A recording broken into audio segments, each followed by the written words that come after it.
Hello everyone and welcome to another video on aniprop.com. Today we're talking about Sword Art Online. I will start this by saying that the first part of Sword Art Online Alicization, which is the first 24 episodes, is the same SAO that we're used to. It's the usual isekai power fantasy with Kirito destroying every antagonist that the story develops in a 2-episode period. Sometimes more, of course. It's a bit more nuanced this time around. This time, Kirito has a partner in crime, Yujiro.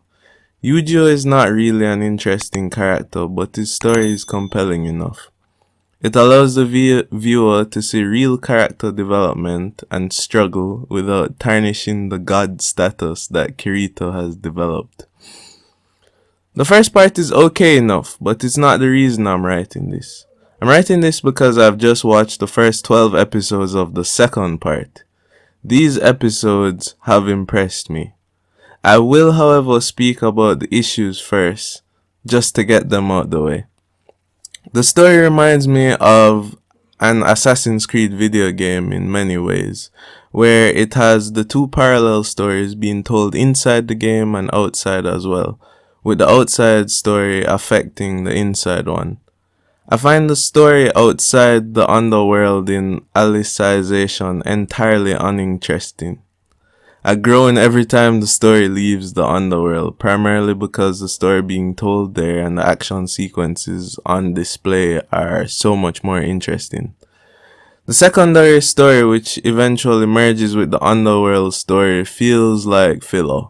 The second problem is, with the long history SAO has had with the previous 2 seasons, Kirito has a harem of sufficient size to fill a soccer stadium, and there are enough side characters of note to fill another stadium, so you can have a home and away game with just Kirito's support and harem characters.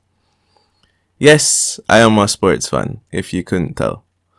So, the writers for SAO try to make all these characters have a meaningful role, but this interferes with the amazing story being told in the underworld with the underworld characters. So, that's the negative. Now that we have that out the way, let's get back to why I wrote this. Integrity Knights are amazing. The development they received in the first part of Season 3 has not been wasted. In fact, the writers build upon it by doing one critical thing. They remove Kirito from the narrative. They did this in an interesting way, which I will not spoil. Go watch it. I will continue to convince you to do so throughout this video. With Kirito out of the way, the Integrity Knights have become the main characters. It's interesting to follow these powerful but not overpowered characters as they battle against overwhelming odds.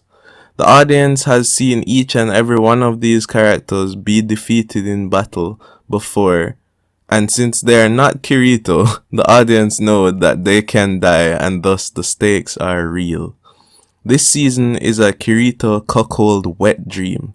The animation for the action scenes are stellar, on par with the Fate franchise, or something that Ufotable animated. Even when using similar sound designs as the Fate franchise to when the characters unleash powerful attacks like noble not phantasms.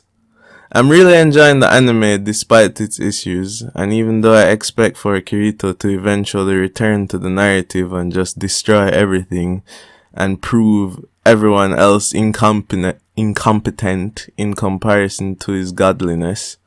Essentially, the Alicization story is an amazing narrative weighed down by the long history of the SAO universe. But that's my opinion so far.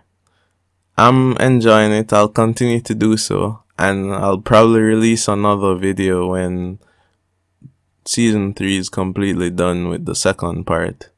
Anyway, thanks for watching.